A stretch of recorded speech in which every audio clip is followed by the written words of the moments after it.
지난달 열린 광복 80주년 기념식. 독립투쟁의 역사를 부정하고 독립운동가들을 모욕하는 행위는 이제 더 이상 용납되어서는 안 될 것입니다. 같은 시각 지난해 독립기념관 건립 이래 최초로 광복절 경축식을 취소해버렸던 김영석 독립기념관장. 올해엔 독립기념관에서 광복절 경축 행사를 열고 이렇게 말했습니다. 광복을 세계사적인 관점에서 보면 제2차 세계대전에서 연합국의 승리로 얻은 선물입니다. 즉각 독립기념관장의 공식 기념사가 맞냐는 비판이 쏟아졌습니다. 광복절을 부정하는 자가 독립기념관장을 맡고 있는 나라가 독립국가입니까, 여러분? 과거 독립운동과 광복절의 의미를 축소하거나 폄훼해왔고 1945년 8월 15일 광복되어졌다. 이 역사를 정확하게 모르는 겁니다. 취임 일성에서부터 친일파 명예회복을 언급했습니다. 친일 인명사진의 내용들이 사실상의 오류들이 있더라. 그리고 일제치하 선조들의 국적을 일본으로 볼 수 없다는 독립기념관 내부 의견을 김 관장이 사실상 묵살한 사실도 드러났습니다.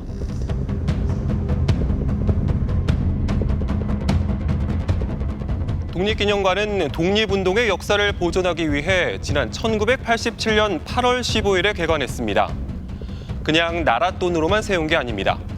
일제치하를 겪은 세대부터 고사리 손의 어린이들까지 국민의 피와 땀이 묻은 성금만 당시 돈으로 700억 원이 투입됐습니다. 온 국민의 열망을 안고 출범한 독립기념관 38년 역사에 최근 도저히 상상할 수 없었던 일들이 벌어지고 있습니다. 윤석열 정부가 임명한 관장으로 인해 독립기념관에 담긴 숭고한 정신이 훼손되고 있다는 목소리가 커지고 있습니다. 지난달 25일 오전 독립기념관 앞. 출근 중인 김영석 독립기념관장이 차에서 내리자 독립운동가 후손들과 역사단체 관계자 등 30여 명이 가로막습니다. 집에 가라!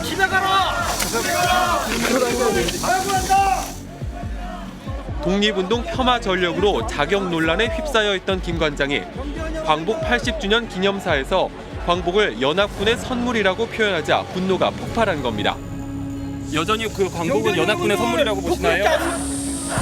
독립기념관 수장으로서 좀 올바른 표현이라고 보시나요? 김 관장은 또 광복 80주년 기념사에서 역사 이면에는 다름, 즉 다양성이 존재한다며 국민 통합을 강조했습니다. 그리고 그 예로 윤봉길 의사가 두 아들에게 남긴 유서를 들었습니다. 의의 두 아들에게는 반듯하게 자라서 국가와 세계를 위해서 기여하는 훌륭한 과학자가 되기를 소망한 것이었습니다. 이처럼 역사의 이면에는 다양성이 존재합니다. 역사를 이해하는 데는 다양한 해석이 존재하지만 그 다름이 국민을 분열시키는 정쟁의 도구로 사용되어서는 안 됩니다. 당장 독립운동의 역할을 평가절하하는 뉴라이트 역사관을 통합이라는 이름으로 포장했다는 비판이 나왔습니다. 윤봉길 의사 유언 제대로 읽어봐. 다시 읽어봐. 독립투사가 되라는 거지. 그래 읽어봐. 그래. 내 말이 사실인지 아닌지 유언을 읽어봐. 김 관장 말대로 윤봉길 의사가 도시락 폭탄 의거 전 어린 두 아들에게 남긴 유언 전문을 살펴봤습니다. 서두에 반드시 조선을 위하여 용감한 투사가 되라는 당부가 명시되어 있습니다. 후반부에는 어머니의 교양으로 성공한 사람들로 동양에는 맹자, 서양에는 나폴레옹, 에디슨과 같은 이들이 있으니 그와 같은 사람이 되라고 끝을 맺습니다. 목숨을 버리기 직전 비장한 각오로 아들들에게 조선을 위한 독립투사가 되라고 강조하고 있는데도 과학자가 되길 희망했다고 해석한 건 왜곡이라는 걸 알 수 있습니다. 유서를 언급한 부분은 이건 사학자로서 있을 수 없는 역사 왜곡이거든요. 젊은 윤봉길 입장에서 마음이 아팠었던 부분은 뭐냐면은 이 아이들이 장차 자기는 죽고 어머니 밑에서만 살아갈 거 아니에요. 그런데 그때 용기를 잃지 말아라. 너희 어머니도 훌륭한 어머니가 될 것이고 어머니가 키웠어도 맹자도 있고 나폴레옹도 있고 에디슨 같이 훌륭한 사람들이 된 사람도 있지 않느냐. 투사가 되라고 얘기를 하잖아. 맥락을 조금 봐야 되는 거 아닌가요? 그 투사라는 말의 의미를 정확하게 읽어보세요. 의미가 뭔가요? 그 문장도 제대로 안 읽어보고 독립유공자 후손들이 관장실을 점거한 채 사퇴를 요구하며 농성을 이어가자 김 관장은 지금까지도 관장실로 출근하지 않고 있습니다. 광복절 축사 논란에 대해서는 여전히 일부 언론의 편파 보도 때문이라며 언론에 책임을 돌렸고 사퇴 요구도 일축하고 있습니다. 기념사에 전체 맥락도 보지 아니하고 무엇을 강조하고자 하는 것도 잘라버리고 일방적으로 그렇게 주장하신 데 대해서는 심히 유감스럽게 생각합니다. 김 관장은 독립기념관장으로 임명되기 전부터 독립운동을 폄하해 비판을 받았습니다. 1945년 8월 15일 광복되어졌다. 그게 광복절이다라고 얘기하시는 분들이 참 많아요. 이 역사를 정확하게 모르는 겁니다. 그럼 광복은 뭐냐? 1948년 8월 15일 날 정부를 세우게 되어지는 거예요. 거기서부터 대한민국이 시작이 되어진 겁니다. 취임 첫 기자 간담회에서는 친일 인명사전에 오류가 많다고 주장했습니다. 친일 인명사진의 내용들이 사실상의 오류들이 있더라. 잘못된 기술에 의해서 억울하게 친일 인사로 매도되어지는 분들이 있어도 안 되겠다. 특히 독립기념관장 면접 과정에서 일제강점기 우리 선조들의 국적이 일본이라고 주장한 사실이 알려지며 큰 논란을 일으켰습니다. 일제시대 우리나라 국민의 국적은 어디냐라고 물어서 일제시대 국적은 일본이지요. 그래서 국권을 되찾기 위해서 우리가 독립운동을 한 것이 아닙니까? 라고 한 답변을 그리고 고용노동부 장관으로 지명된 김문수 당시 후보자도 같은 주장을 폈습니다. 저의 부모님, 후보자의 부모님 일제 치하의 국적이 일본입니까? 일본이지 그걸 모르십니까? 지난 5월 민주당 강덕구 의원실은 독립기념관에 공문을 보내 일제시대 우리 선조들의 국적을 일본으로 볼 근거가 있는지 질의했습니다. 스트레이트는 당시 독립기념관 담당자들이 작성한 답변서를 입수했습니다. 답변서에는 한일 병합조약이 강압적으로 불이부당하게 이루어졌기 때문에 대한민국 정부는 줄곧 병합조약을 인정하지 않았다고 했습니다. 또 병합조약의 불법성이 명확한 이상 당시 한국인이 일본 국적이라는 주장은 성립하지 않는다고 명시했습니다. 하지만 이 답변서는 국회에 제출되지 못했습니다. 독립기념관 관계자들에 따르면 김영석 관장이 답변서 제출을 막았다고 합니다. 일제치하 선조들은 일본 국적이 아니라는 독립기념관의 답변이 선거 기간 중 정쟁의 대상이 될 수 있다는 이유였습니다. 스트레이트 취재가 진행되자 김영석 관장은 뒤늦게 시기와 인물, 지역 등에 따라 국적에 대한 해석 및 취급이 다르므로 일괄적으로 정리하여 답변하기 어렵다는 내용으로 문서를 수정해 제출했습니다. 그리고 기존에 직원들이 작성했던 일제치하 한국인 국적을 일본으로 볼 근거가 없다는 내용은 빼버렸습니다. 광복 80주년 기념식이 끝난 이후 스트레이트는 국회 정무위 이정문 의원실과 함께 여전히 일제시대 선조들의 국적이 일본이라고 생각하는지 김영석 관장에게 공식 질의했습니다. 김 관장은 이번엔 일제시대 조선인 국적이 일본이 아닌 대한민국이라는 정부 입장을 존중하고 반대하지 않는다는 어정쩡한 답변을 보내왔습니다. 독립기념관장이라는 분이 그것을 떳떳하게 밝히지 못하고 애매모호하게 또 그거를 부정하는 그런 발언을 계속 한다는 것은 정말로 그 자질이 없는 것이라고 생각을 하고 있고요. 심지어 보수적인 시각을 가졌다 하더라도 그 기관의 원리 원칙에 어떤 그 법에 정해져 있는 그 임무를 수행해 나갈 수 있는 사람을 임명해야지 그 기관의 임무를 수행하지 못하게끔 만드는 그런 인사였기 때문에 이건 정말 최악의 문제이고. 역시 윤석열 정부가 임명한 김낙연 한국학중앙연구원장. 일제징용과 위안부 강제성을 부정한 반일 종족주의의 공동 저자로 일제의 쌀 반출이 수탈이 아니라 수출이었다고 주장했습니다. 이 밖에도 허동현 국사편찬위원장, 역사 왜곡 문제에 대응해야 하는 동북아 역사재단의 박지양 이사장도 모두 뉴라이트 성향의 인사로 분류됩니다. 이렇게 국민의 역사 의식에 큰 영향을 미치는 주요 기관의 장을 모두 뉴라이트 성향의 인사들이 장악했습니다. 이들의 임기는 앞으로 1년 6개월에서 2년까지 남아 있습니다. 2025년 그 어느 때보다 뜻깊은 광복 80주년을 기념했지만 독립운동의 업적을 깎아내리려는 시도는 여전히 계속되고 있는데요.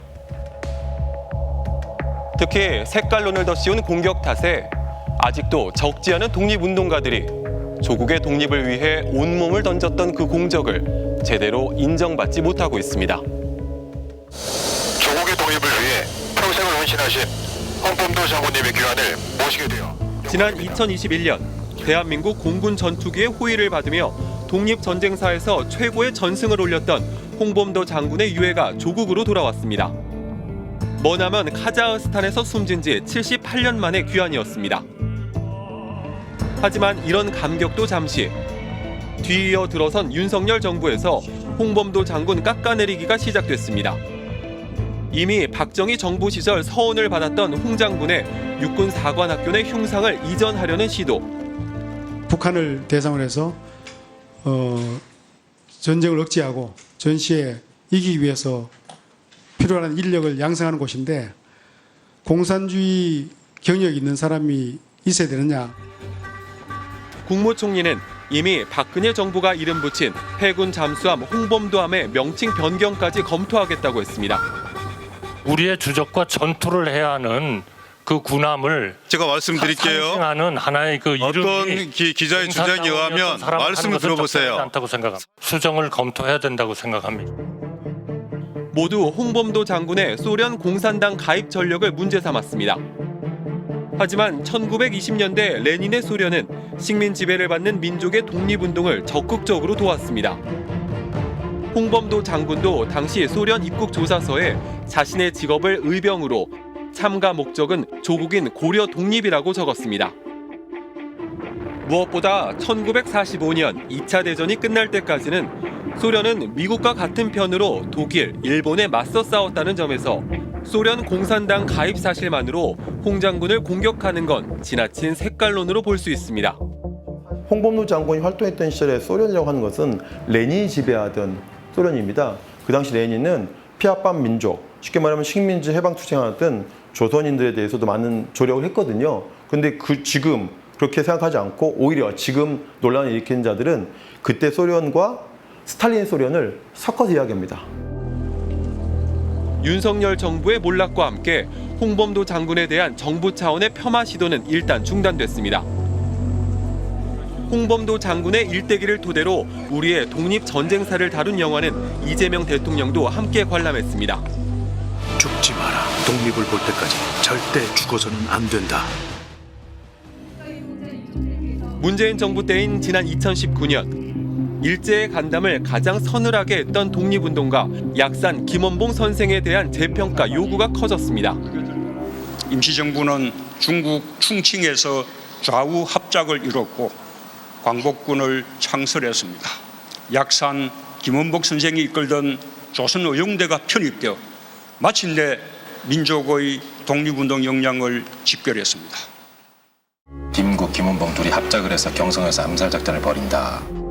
영화 암살에 잠시 묘사된 것처럼 의열단과 조선 의용대를 이끌며 가장 격렬하게 항일 투쟁에 몸담았고 일제 말기 백범 김구 선생이 이끄는 임시정부에 합류해 광복군 부사령관을 맡았습니다. 하지만 해방 뒤 월북해 북한 정부에 참여했다는 이유로 현재까지 서운조차 받지 못하고 있습니다. 독립운동가로 인정은 하는데 정부 쪽에서 이야기는 북한 정권 수립에 적극 참여했기 때문에 이거는 우리 대한민국에서 볼 때는 명예스럽지는 못하다. 이런 쪽이고. 김원봉 선생의 월북은 친일 경찰 노덕술에게 붙잡혀 수모를 당한 뒤 이뤄진 것으로 알려져 있습니다.